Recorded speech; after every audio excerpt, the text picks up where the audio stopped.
ఇంట్లో ఆడవాళ్ళకి ఎన్ని అని గుర్తుంటాయి చెప్పండి. ఎంత ప్లాన్‌గా చేసుకున్నా ఒక్కొక్కసారి బ్రేక్‌ఫాస్ట్‌లోకి ఇడ్లీకి కానీ, దోసకి కానీ నానబెట్టడం మర్చిపోతాం కదా! కానీ ఇంట్లో వాళ్ళకి ఇడ్లీ, దోసలే కావాలి. అలాంటప్పుడు ఈ ఇన్‌స్టాంట్ దోస ట్రై చేయండి. చాలా టేస్టీగా ఉంటుంది.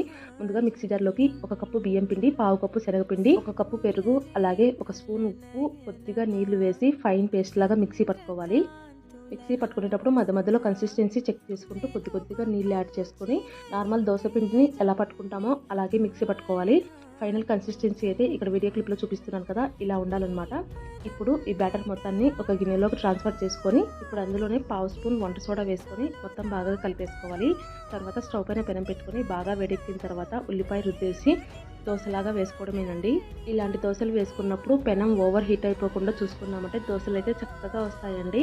దోశ ఒకవైపు ఇలా కాలిన తర్వాత రెండో వైపు తిప్పేసుకుని రెండు వైపులా కొద్దిసేపు కాల్చుకున్నారంటే సూపర్ టేస్టీగా దోశ రెడీ అయిపోతుంది.